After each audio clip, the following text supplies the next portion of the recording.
कहाँ थे हम? तृष्णा निरोध। हाँ,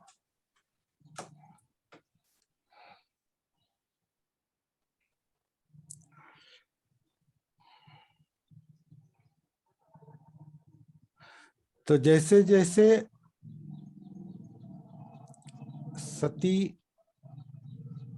पूरे शरीर में, काया में, वेदना, चित्त और मनोधम्म में घुल मिल जाती है, वो तृष्णाओं को भी समझती है, देखती है।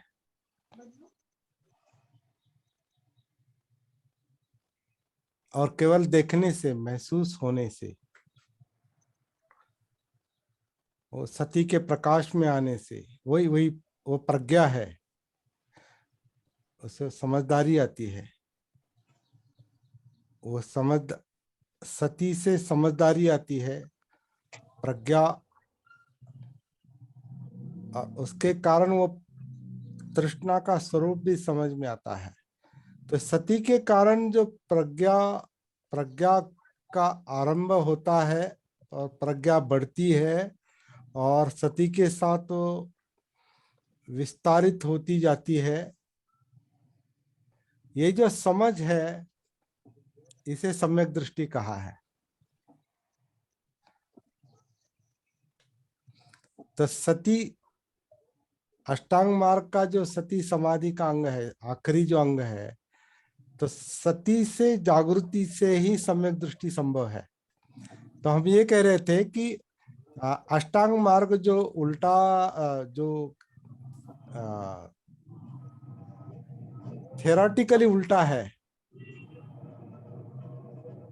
सम्यक दृष्टि पहले आती है थेरी में, लेकिन प्रैक्टिकली सम्यक दृष्टि कभी पहले नहीं आ सकती। सम्यक दृष्टि का उगम बाद में होता है। सम्यक दृष्टि का उगम बाद में होगा। जागृति के कारण सम्यक दृष्टि आएगी। सती के कारण, दृष्टि मतलब समझ है, समझदारी है। तो पहले भान आना चाहिए इस जीवन का, अस्तित्व का, इस नाम रूप का, इस काया वेदना चित्त मनोधम्म का, इनका भान आना चाहिए। पहले सती होनी चाहिए कि क्या है ये, क्या है, इसमें क्या हो रहा है, क्या चल रहा है, किसका क्या परिणाम है। सारा कार्य कारण भाव जब तक अंदर उतर कर दिखाई नहीं देता, महसूस नहीं होता, तब तक सम्यक दृष्टि नहीं, ऐसा कह सकते हम। तो सम्यक दृष्टि जो है वो जागृति के बाद आती है। तभी सती, जागृति के बाद धम्म विचय, मतलब सत्य जो हो रहा है वो, तो वो प्रज्ञा है। तो सती से प्रज्ञा का उदय है, सती से सम्यक दृष्टि का उगम है।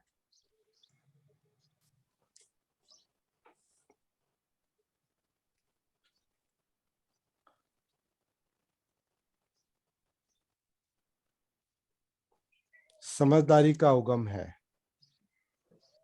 अंडरस्टैंडिंग। और जहाँ समझदारी है, जहाँ अंडरस्टैंडिंग है, जहाँ धीरे धीरे सब कुछ समझ में आने लगता है, मार्ग खुल जाता है, अष्टांग मार्ग शुरू हो जाता है। लेकिन हम ये कह रहे थे कि सैद्धांतिक दृष्टि से, थेराटिकली, परियत्ति, परियत्ति पाली शब्द है, परियत्ति की दृष्टि से पहले सम्यक दृष्टि आती है। थेराटिकली पहली सम्यक दृष्टि आती है, फिर उसके अनुसार क्या करना है इसका संकल्प बनता है, उसके अनुसार हमारी वाचा और कर्मांत डेवलप होते हैं। आजीविका, हम, हमारा जीवन जीने का जो तरीका है, शैली है, लाइफस्टाइल जो है, आजीविका मतलब लाइफस्टाइल, जीवन जीने का जो ढंग है, वो सुधर जाता है उसके अनुसार, अंडरस्टैंडिंग के अनुसार। उसको लेकर, उसके अनुसार हमारे प्रयास चलते हैं, व्यायाम चलता है। और जैसे जैसे सती अधिक अधिक विस्तारित होती है, उस तरह से ये सारे अंग डेवलप होने लगते हैं और जीवन समाधि में आता है। मतलब बिखराव सब कम होते होते सम्यक समाधि में आता है। इस तरह का ये काम है। तो सती से समझदारी आती है, ये पहली बात हम आज समझ लेंगे। और अगले सेशन में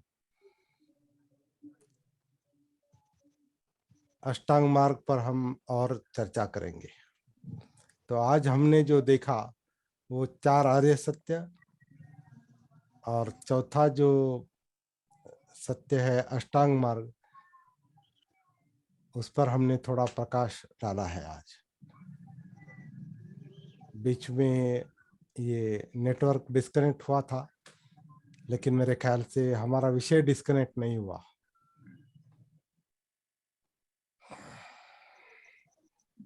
तो आज के लिए इतना काफी है।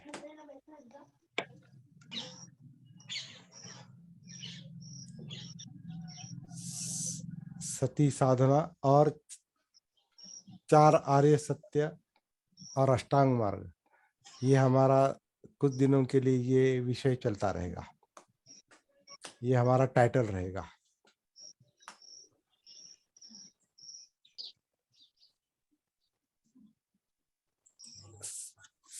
सती साधना, सती साधना का संबंध हर अंग से है, हर शिक्षा से है, हर सूत्र से है।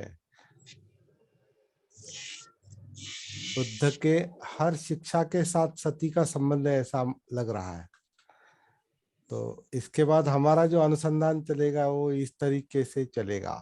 सती, और जैसे आप देख रहे हैं 4 आर्य सत्य और अष्टांग मार्ग, मतलब धम्मचक्र प्रवर्तन सूत्र के साथ सती का क्या संबंध है, ऐसे एक एक सूत्र को हम देख सकते हैं अगर बौद्धिक अभ्यास ज्यादा करना है तो। लेकिन इस बौद्धिक अभ्यास में ज्यादा नहीं उलझेंगे, हमारे जीवन की जो मूलभूत समस्या है उस पर काम करेंगे ज्यादा। क्योंकि थ्योरेटिकल ज्ञान जो है, किताबी ज्ञान जो है, वो उसका कोई अंत नहीं। वो भी मूल बहुत फैला है, बहुत बहुत गहराई में गया है। इतनी आवश्यकता नहीं है दुख मुक्ति के लिए, इतना इतना आवश्यक नहीं है। दुख मुक्ति के लिए एक भी गाथा अच्छी तरह से समझ में आती है तो वो पर्याप्त है। एक भी शिक्षा अगर अच्छी तरह से समझ में आती है तो वो पर्याप्त है, काफी है। तो इस बात को हम समझ लेंगे अच्छी तरह से।